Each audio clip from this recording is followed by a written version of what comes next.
Bonjour à tous. Alors qu'on traverse une période inédite, je voulais partager avec vous une méthode qui permet de développer la résilience. Si la résilience était une expression, ce serait ce qui ne tue pas rend plus fort. Si la résilience était une plante, ce serait évidemment le bambou qui plie mais qui ne se rompt pas. En bref, la résilience, c'est la faculté psychologique qui permet de rebondir, de vaincre un événement difficile, voire traumatique. Donc, entre un bébé de 2 mois, voilà, qui est juste ici, j'ai eu du mal à me séparer pour faire cette vidéo, et un fils de 3 ans à la maison, voilà, c'était compliqué de trouver le temps pour partager cette méthode avec vous, mais voilà, là je viens de prendre 10 minutes de mon temps si précieux, donc j'espère que ça va vous plaire. Certaines personnes sont dotées de plus de résilience que d'autres, on n'est pas égaux. Ça permet à ces personnes de traverser plus facilement les épreuves difficiles, de rebondir davantage, vous en avez certainement d'ailleurs dans votre entourage. Mais la bonne nouvelle, c'est que la résilience, c'est comme un muscle, ça se développe. C'est pourquoi je voulais vous présenter aujourd'hui une méthode que j'utilise personnellement au quotidien, que j'ai appris pendant ma formation de maître praticien en psychologie positive. C'est une méthode qui s'appelle la méthode Spark, qui a été créée par Ilona Bolliwell et Lucy Ryan. Donc Spark, qu'est-ce que ça veut dire? En fait, c'est un acronyme. Oups, je l'ai réveillé.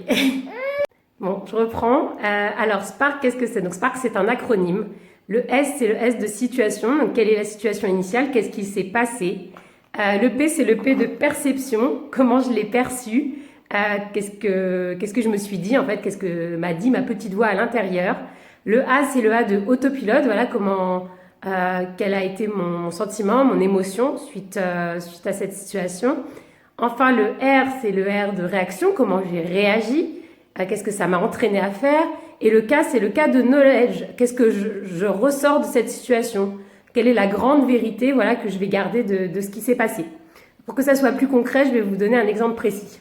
Donc mon exemple précis, c'est moi. C'est un exemple personnel. Donc moi qui viens de démarrer mon congé mat et qui apprend mon confinement. Voilà, ça c'est l'événement initial, la situation. Ensuite, qu'est-ce qui se passe? Perception, qu'est-ce que je me dis? Je me dis le confinement démarre, je vais me retrouver à la maison H24 avec un nourrisson et un enfant de 3 ans. Donc clairement, je me dis, je vais pas y arriver. Ça va être très compliqué, je vais pas y arriver. Autopilote. Donc le A du Spark, autopilote. Donc qu'est-ce que je ressens? Qu'est-ce qui se passe? Ben, je ressens du stress. Je me mets à être stressée, voire un peu paniquée sur les bords. Et qu'est-ce que ça entraîne en termes de réaction? Donc le R de Spark, bah, comme je suis stressée, je commence à être un petit peu désagréable au quotidien, un petit peu brusque, à cogiter beaucoup, bref, tout ce qui se passe un petit peu quand on est en situation de stress. Knowledge, donc ce que je me dis dans tout ça, c'est que j'ai vraiment pas de chance. Ça se passe vraiment pas comme j'avais prévu, j'ai vraiment pas de chance. Voilà, ça c'est un Spark. Ce qui est intéressant en fait quand on a une situation où on se sent mal, c'est de se poser sur quelle est la situation, quelle est la perception, quel est l'autopilote, la réaction qui s'ensuit et quelle est cette grande vérité que j'en sors pour essayer en fait de faire machine arrière et de travailler ce qu'on appelle un Spark à l'envers. Donc comment faire un Spark à l'envers? Tout d'abord, on se pose, on retourne sur une réaction qui nous permet de nous poser sur ce qui s'est passé.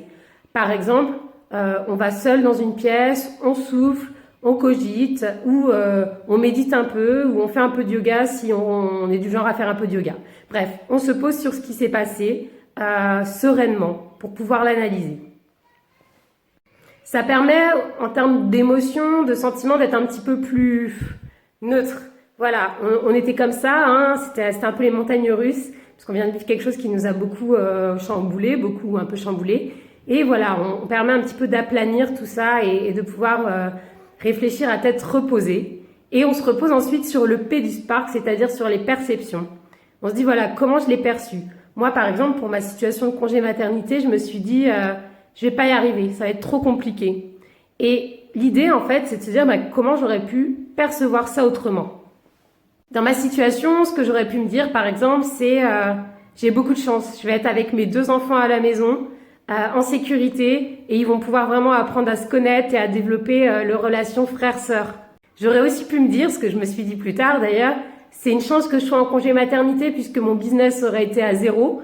J'aurais fait aucun chiffre d'affaires et là, de toute manière, je faisais pas de chiffre d'affaires, j'étais en congé maternité. C'est vraiment le meilleur moment possible. Et enfin, j'aurais pu me dire que voilà, avec un nourrisson de moins de 3 mois à la maison, c'était pas plus mal, que de toute façon, on allait mal dormir, que le fait que l'école soit arrêtée, qu'on soit dans une autre routine, c'était un moment idéal puisque de toute manière, on allait être dans un moment un petit peu chamboulé en termes de sommeil, de rythme.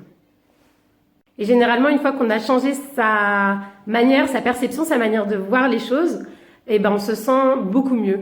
Voilà. Et ça, on peut le faire au quotidien, ou en tout cas plusieurs fois dans la semaine ou dans le mois, quand il y a un moment où on se sent pas bien, d'essayer de réfléchir à pourquoi on ressent ça, pourquoi on a réagi comme ça et qu'est-ce qui s'est passé pour imaginer d'autres manières de percevoir une même situation.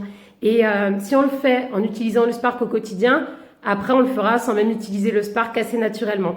Donc, je vous recommande vivement d'utiliser cette méthode que j'aime beaucoup. Et je vous souhaite à tous beaucoup de courage, voilà, et beaucoup de résilience pour cette fin de confinement, en espérant que tout le monde se porte bien. À bientôt.